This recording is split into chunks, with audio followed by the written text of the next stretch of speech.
ये साझेदारी के पुनर्गठन से संबंधित आवश्यक जर्नल और लेज़र बनाने सीखेंगे इस वीडियो के माध्यम से। तो प्रश्न आपके सामने में है कि 31 मार्च 2019 को x एवं y का चिट्ठा निम्नलिखित है। यानी कि यहाँ पर दो साझेदार है जिसका नाम x और y है। 31 मार्च 2019 को आपका बैलेंस शीट दिया हुआ है। मेरे प्यारे स्टूडेंट, आपको बता दिया जाए कि एग्जामिनेशन में इस चैप्टर से अगर लॉन्ग आंसर क्वेश्चन आएगा तो लॉन्ग आंसर क्वेश्चन ऐसा ही होता है।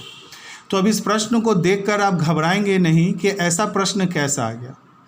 तो आप जान लीजिए कि अगर ये प्रश्न में बैलेंस शीट दिया हुआ है तो ये देखने में लग रहा है कि लंबा प्रश्न है, बस बैलेंस शीट ये हमारी सहायता के लिए दिया हुआ है। इतना जानिए कि 31 मार्च 2019 को x और y का ये चिट्ठा दिया हुआ है, लेकिन ये चिट्ठा केवल हमारी सहायता के लिए दिया है। इसके लिखे गए अंकों से हमें विशेष मतलब नहीं। ये सभी केवल जानकारी के एक तरफ संपत्तियां हैं, एक तरफ दायित्व है।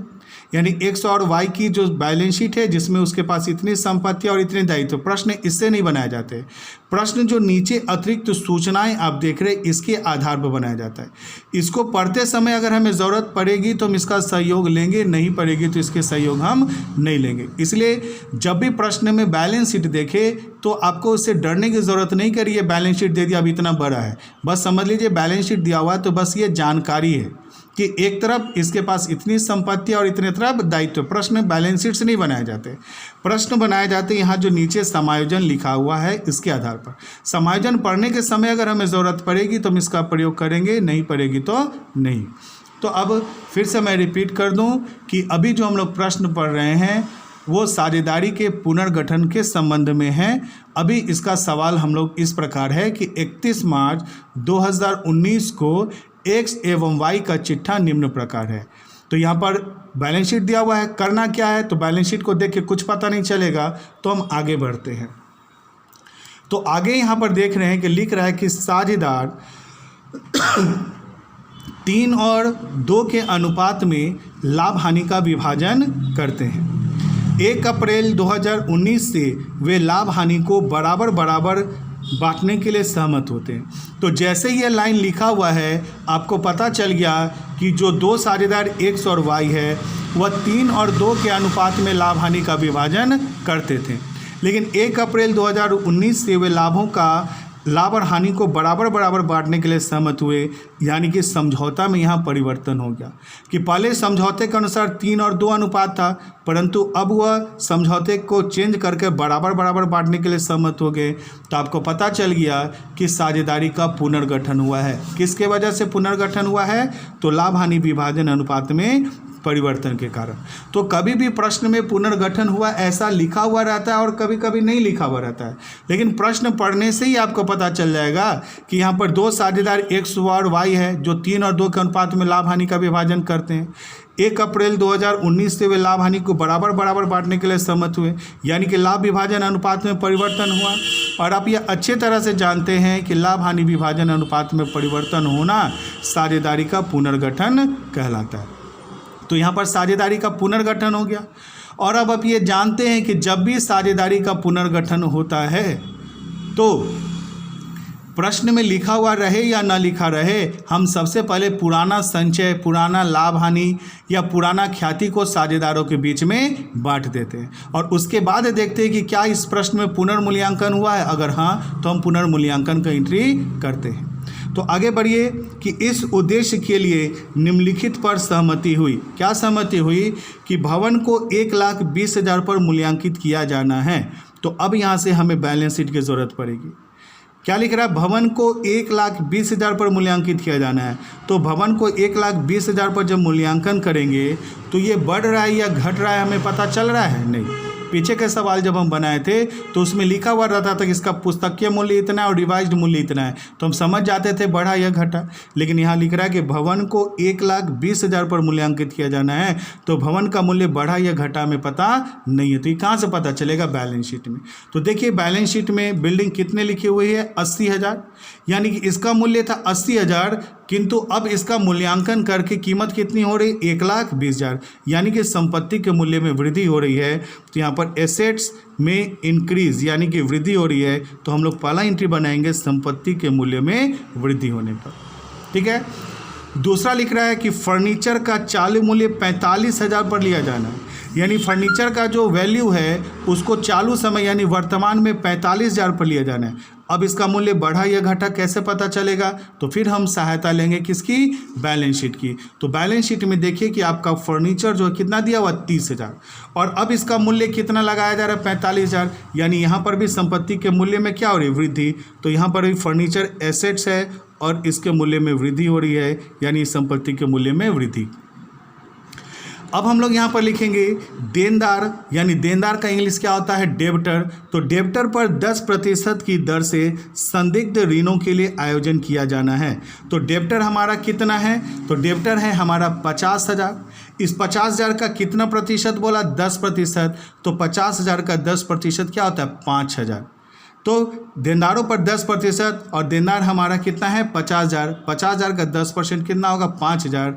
तो बोला कि 5,000 रुपये से संदिग्ध ऋणों के लिए आयोजन करना है। तो संदिग्ध ऋण हमारे लिए लायबिलिटीज होता है। संदिग्ध ऋण हमारे लिए क्या होता है, लायबिलिटीज होता है। तो लायबिलिटीज़ को आयोजन करना है, यानी लायबिलिटीज़ को बढ़ाना होगा।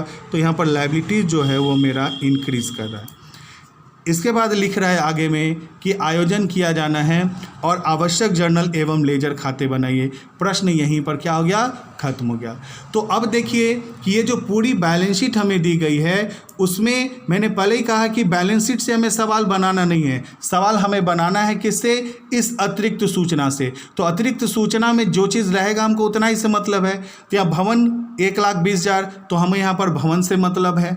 फर्नीचर लिखा 45,000, तो हमने फर्नीचर से मतलब है।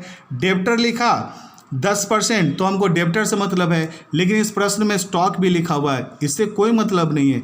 कैश लिखा है, इससे भी कोई मतलब नहीं है। क्रेडिटर लिखा है, इससे भी कोई मतलब नहीं है। जनरल रिजर्व से है क्योंकि साझेदारी का पुनर्गठन हो रहा है और उस समय कोई भी संचय या लाभ हानि है तो उसे पुराने अनुपात में बांट देना चाहिए। तो ये जनरल रिजर्व है, इससे हम लोग लाभों को बांटेंगे और इस पूंजी से हमें कोई मतलब नहीं है। तो इस तरह से मेरे प्यारे बच्चों समझ में आ गया कि अगर प्रश्न में बैलेंस शीट देता है तो हमें घबराने की ज़रूरत नहीं है, क्योंकि प्रश्न बैलेंस शीट से बनाए नहीं जाते हैं। बैलेंस शीट हमारी केवल सूचना मात्र है, हम सवाल जो है इस अतिरिक्त सूचना के आधार पर बनाते हैं। तो अतिरिक्त सूचना में क्या लिखा है कि साझेदार 3:2 के अनुपात में लाभ हानि का विभाजन करते हैं, किंतु 1 अप्रैल 2019 से वे लाभों का विभाजन बराबर बांटने के लिए सहमत हुई।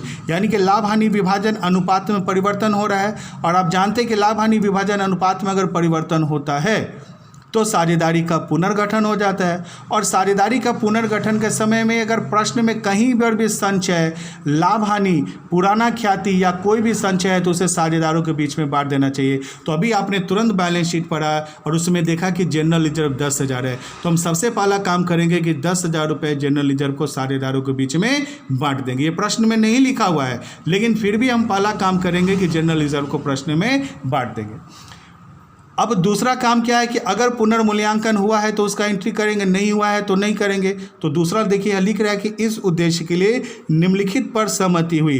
तो क्या चीज़ का पुनर्मूल्यांकन हुआ, भवन का। क्या चीज़ का पुनर्मूल्यांकन हुआ, फर्नीचर का। क्या चीज़ का पुनर्मूल्यांकन हुआ, देनदार का। तो बैलेंस शीट में तो और भी संपत्तियां हैं और भी दायित्व है, लेकिन हम उन संपत्ति और दायित्वों से कोई मतलब नहीं है। जिनका पुनर्मूल्यांकन हुआ है हमें उसी से मतलब है। बैलेंस शीट में और अगर अन्य चीज़ें हैं भी तो हैं। तो अब यहाँ पर इसके बाद लिख रहा है कि आवश्यक जर्नल एवं लेजर खाते बनाइए। तो मेरे प्यारे बच्चों अभी हम लोग आवश्यक जर्नल बनाने वाले हैं। तो जर्नल कैसे बनाएंगे, तो आपको पता है कि जब भी साझेदारी का पुनर्गठन होता है तो आप यहाँ समझ में आ गया है कि 2 साझेदार एक्स और वाई जो कि 3 और 2 के अनुपात में लाभ हानि का विभाजन करते थे, लेकिन 1 अप्रैल 2019 से वे लाभों का अनुपात बराबर कर रहे हैं। यानी कि लाभ हानि विभाजन अनुपात में परिवर्तन के कारण साझेदारी का पुनर्गठन हो रहा है। मैं फिर से दोहरा दूँ कि यहाँ पर पुनर्गठन हो रहा है ऐसा कहीं नहीं लिखा हुआ है, यह आपको समझना होगा। तो कैसे समझे कि यह पुनर्गठन है, तो इसलिए समझे कि अपने लाभ हानि विभाजन अनुपात में में परिवर्तन कर रहे हैं, इस वजह से पुनर्गठन हुआ है। और आपको मैंने कई एक बार, कम से कम अभी तक में मैंने 50 बार यह बता दिया है कि जब भी पुनर्गठन हो तो प्रश्न में लिखा हुआ रहे या न लिखा हुआ रहे, पुराना संचय, लाभ हानि, ख्याति या कोई भी जमा राशि है तो उसे साझेदारों के बीच में बांट देना चाहिए। तो अभी आपने प्रश्न पढ़ने के दौरान देखा कि जनरल रिजर्व का अमाउंट 10,000 है, तो हम लोग जनरल में सबसे पहले 10,000 की राशि को बांटने का काम करेंगे। फिर क्या देखेंगे कि क्या इस प्रश्न में किसी भी संपत्ति या दायित्व का पुनर्मूल्यांकन हुआ है, तो जी हाँ, मात्र 3 चीज़ का हुआ है, भवन का, फर्नीचर का और डेब्टर का। तो हम इस तरह का एंट्री करेंगे। बाद बाकी प्रश्न में कोई चीज़ भी है तो है, उससे कोई मतलब नहीं है। तो आइए अब हम इसका जर्नल बनाते हैं। तो जैसा कि आपको हम बता चुके हैं कि जर्नल बनाने के लिए date column, particular column, JF column और 2 अमाउंट के कॉलम खींचना ज़रूरी है। आप ज़रूर खींच कर बनाइएगा, मैं ऐसे ही बना रहा हूँ। तो यहाँ पर होगा जर्नल एंट्रीज में सबसे पहला एंट्री क्या होता है, संपत्ति के मूल्य में कमी होने पर आपको बताया था। लेकिन अभी आपने प्रश्न देखा कि क्या किसी भी संपत्ति के मूल्य में कमी हो रही है? नहीं, भवन में बढ़ ही रहा है, फर्नीचर में भी बढ़ ही रहा है, ये दायित्व ही है, तो संपत्ति के मूल्य में कमी नहीं हो रहा है। तो पहला एंट्री जो संपत्ति के मूल्य में कमी का हम बनाते तो वो एंट्री नहीं होगा। तो क्या एंट्री होगा, संपत्ति के मूल्य में वृद्धि होने पर। तो संपत्ति के मूल्य में वृद्धि होने से हमें लाभ होता है, और जब लाभ होता है तो हम लोग रीवैल्यूएशन अकाउंट को क्रेडिट करते हैं। तो यहाँ पर लिखेंगे टू रीवैल्यूएशन अकाउंट। किसके वजह से लाभ हो रहा है? तो संपत्ति के मूल्य में वृद्धि। कौन कौन सी संपत्तियां हैं जिनके मूल्य में वृद्धि हो रही है? तो लिखा भवन को 1,20,000 पर मूल्यांकित किया जाना है। तो कितना बढ़ रहा है ये लिखा हुआ नहीं है, लेकिन जब हम बैलेंस शीट देखेंगे तो हमें पता चलेगा कि भवन जो है वो हमारा कितना का है, 80,000 का, लेकिन इसका मूल्यांकन कितना हो रहा है, 1,20,000। यानी 80 से 1,20,000 यानी 40,000 रुपये की वृद्धि हो रही है। तो यहाँ पर हम लोग लिखेंगे बिल्डिंग अकाउंट डेबिट। कितने रुपए की वृद्धि हुई? 40,000 की। बिल्डिंग के बाद प्रश्न में देखिए क्या लिख रहा है, फर्नीचर का चालू मूल्य 45,000 पर लिया गया, यानी फर्नीचर का मूल्य 45,000 करना है।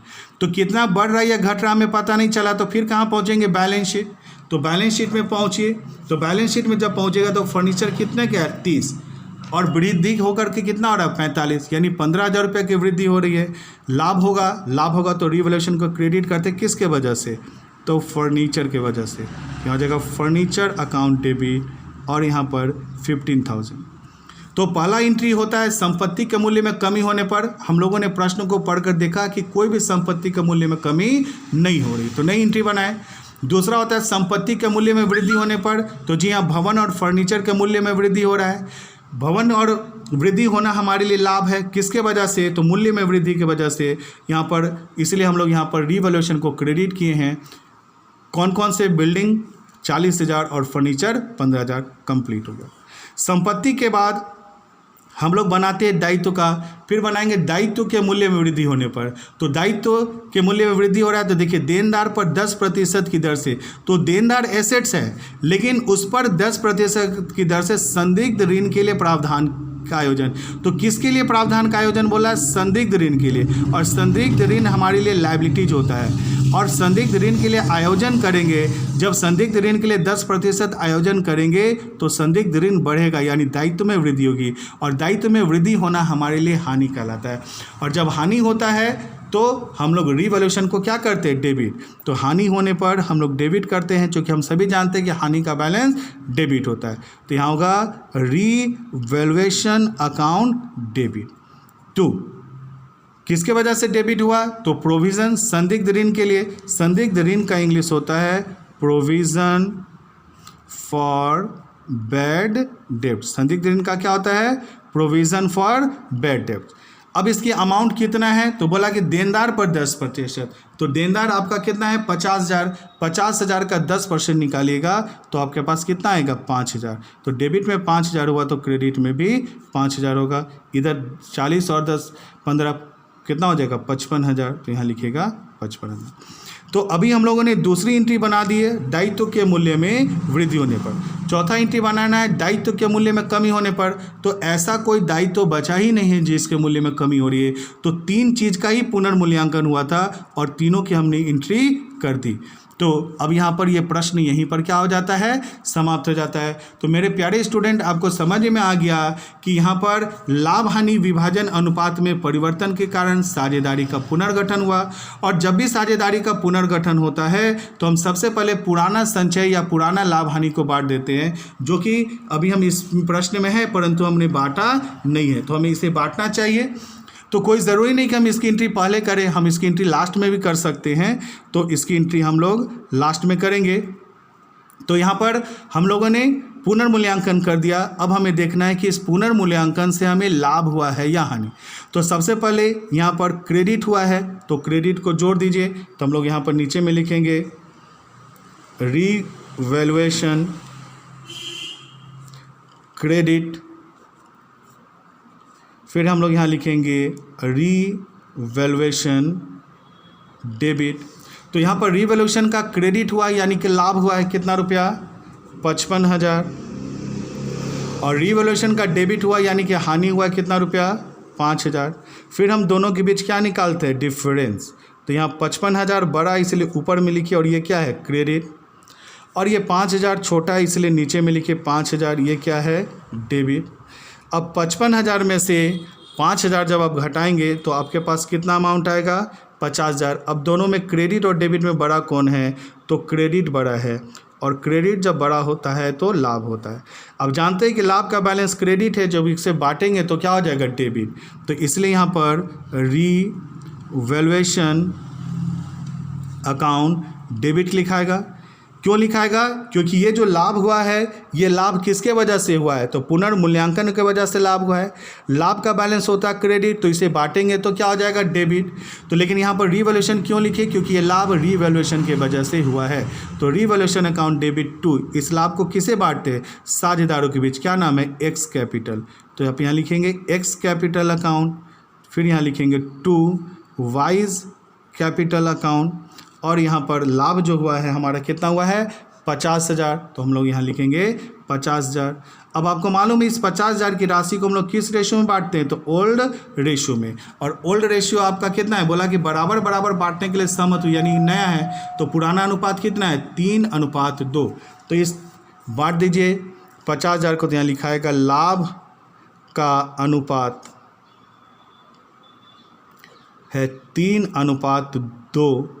तो 3:2 को जब भिन्न में बदलेंगे तो हो जाएगा 3/5 और 2/5। अब यहाँ लिखाएगा लाभ में एक्स का हिस्सा। तो लाभ मेरे कितने हैं, 50,000 में एक्स का हिस्सा कितना होगा, 3/5। तो इसे काटिएगा तो कितना होगा, 10। तो यहाँ पर हो जाएगा 30,000। और फिर लिखिएगा लाभ में वाई का हिस्सा, तो 50,000 का 2/5, इसे काटिएगा तो 20,000। तो 50,000 में से 30,000 एक्स को मिलेगा और 20,000 रुपया वाई को। तो यहाँ पर लिखा जाएगा 50,000 में एक्स को मिलेगा 30,000 और वाई को मिलेगा 20,000। अब मैंने यहाँ पर नरेशन नहीं लिखा है, नरेशन आप जानते हो लिखने के लिए, आप अपना नरेशन लिख लेना। Being amount of being profit on revolution transfer to partners capital account, ये नरेशन आपको मालूम है इसलिए मैंने नरेशन नहीं लिखा, क्योंकि वीडियो बहुत ज़्यादा लंबी हो जाती है। अब यहाँ पर मैंने आपको बतलाया कि जब भी साझेदारी का पुनर्गठन होता है तो सबसे पहला काम हम करते हैं कि प्रश्न में अगर कोई भी संचय लाभ हानि ख्याति हो तो उसे साझेदारों के बीच में बांट दिया जाता है। तो हम इसकी एंट्री हम सबसे पहले भी कर सकते थे, तो इसको पहले एंट्री करेंगे, उसके बाद हम पुनर्मूल्यांकन का एंट्री करेंगे। लेकिन यह कोई ज़रूरी नहीं है। हमें मालूम है कि जब भी साझेदारी का पुनर्गठन होगा तो संचय वगैरह को भी बांटना है और पुनर्मूल्यांकन हुआ है तो पुनर्मूल्यांकन को। तो हम पहले यहाँ पर संचय की एंट्री कर सकते थे, उसके बाद हम पुनर्मूल्यांकन कर सकते हैं। या फिर हम चाहें तो पहले हम पुनर्मूल्यांकन के संबंध में जर्नल बना लें और लास्ट में भी संचय बांट सकते हैं, क्योंकि ये सारे ट्रांजैक्शन सेम डेट को होते हैं, इसलिए कोई भी एंट्री ऊपर और नीचे किया जा सकता है। हाँ, लेकिन ध्यान देने योग्य बात है कि जब हम रीवैल्यूएशन बना रहे हैं तो रीवैल्यूएशन की सारी एंट्री एक साथ होनी चाहिए, उसके बाद संचय और लाभ हानि को बांटने की एंट्री एक साथ होनी चाहिए। तो मैं फिर से सारांश में बता दूं कि जब भी साझेदारी का पुनर्गठन होता है जब भी साझेदारी का पुनर्गठन होता है चाहे किसी भी कारण से हो, तो उस समय प्रश्न में जो भी संचय लाभ हानि ख्याति होती है उसे साझेदारों के बीच में बांट दिया जाता है। तो हम लोगों ने प्रश्न पढ़ने के दौरान पाया कि बैलेंस शीट में जनरल रिजर्व कितना है 10,000।